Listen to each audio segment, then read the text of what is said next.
अब जैसे परावर्तन के हम लोग दो नियम देखे थे, वैसे अपवर्तन के भी दो नियम हैं। पहला नियम जो परावर्तन का था कि आपतित किरण, परावर्तित किरण तथा आपतन बिंदु पर डाला गया अभिलंब तीनों एक ही तल में होते हैं। सेम वही चीज यहां भी है, बस खाली परावर्तित किरण के जगह अपवर्तित किरण कर देना है। क्या करना है? तो क्या हो जाएगा? आपतित किरण, अपवर्तित किरण तथा आपतन बिंदु पर डाला गया अभिलंब तीनों एक ही तल में होते हैं। कोई दिक्कत? दूसरा नियम वहां था, आपतन कोण परावर्तन कोण के बराबर होता है, ये न था। आपतन कोण किसके बराबर होता है? परावर्तन कोण के।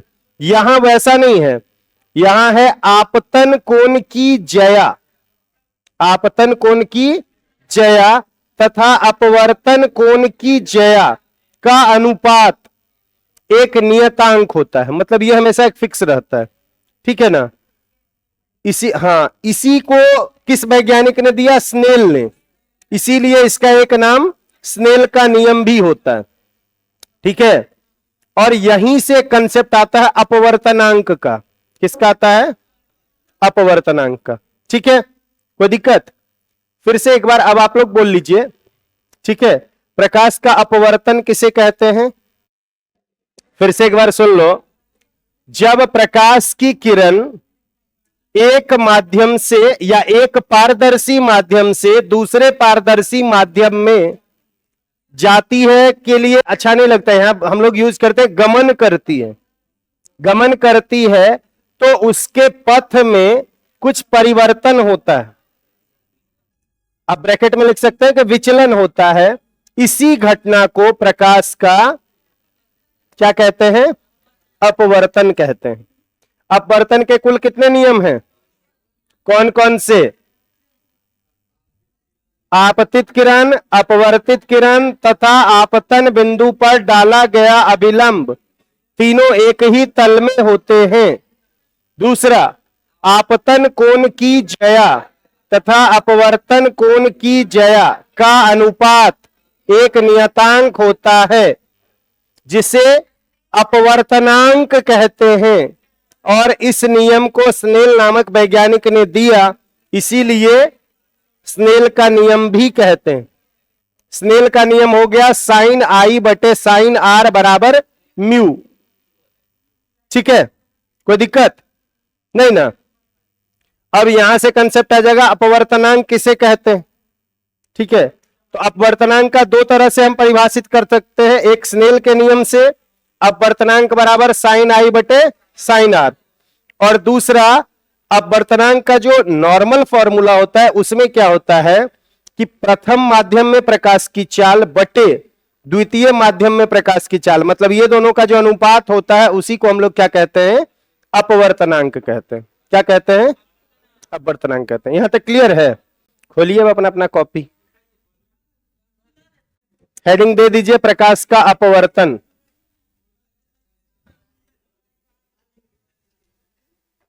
प्रकाश का अपवर्तन।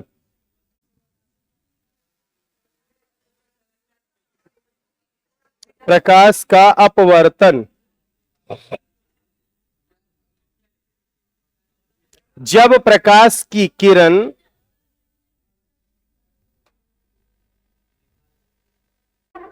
एक पारदर्शी माध्यम से, जब प्रकाश की किरण एक पारदर्शी माध्यम से दूसरे पारदर्शी माध्यम में, एक पारदर्शी माध्यम से दूसरे पारदर्शी माध्यम में गमन करती है, गमन करती है,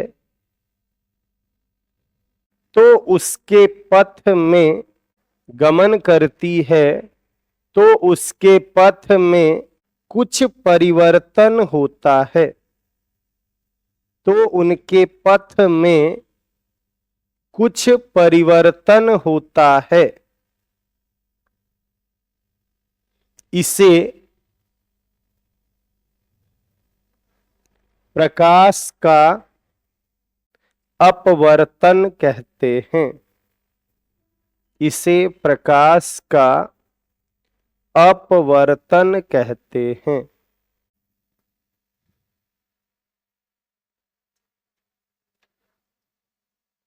ठीक है, अब क्या परिवर्तन होता है ये दोनों बात स्टार करके लिख लेना नीचे में। मम्मी जो इसको बता के भेजी है, क्या भेजी है बता के, यदि सामने वाला माध्यम सघन हो तो किरण अभिलंब की ओर झुकेगी, और अगर सामने वाला माध्यम विरल हो तो यह अभिलंब से दूर हो जाएगी। कोई दिक्कत? चलिए लिखिए पहला स्टार करके।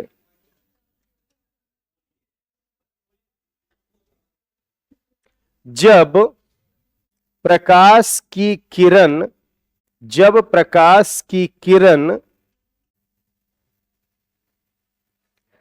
विरल से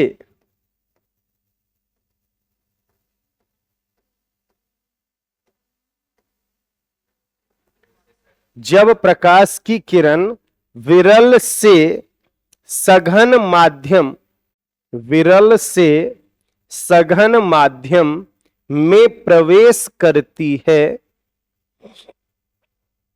विरल से सघन माध्यम में प्रवेश करती है,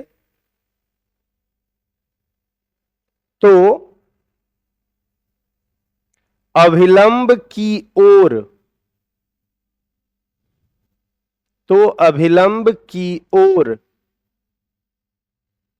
झुक जाती है, तो अभिलंब की ओर झुक जाती है। कोई दिक्कत? अगला स्टार।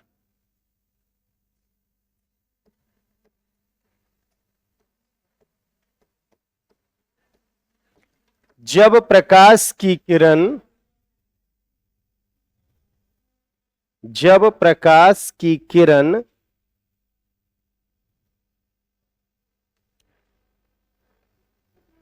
सघन माध्यम से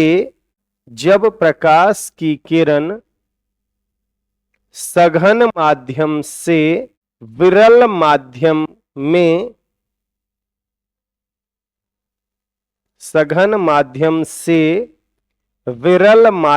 में प्रवेश करती है,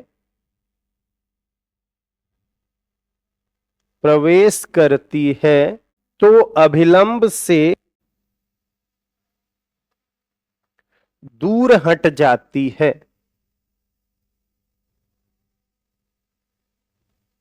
दूर हट जाती है बोल सकते हैं, या दूर की तरफ मुड़ जाती है, कुछ भी बोल सकते हैं। कोई दिक्कत नहीं ना?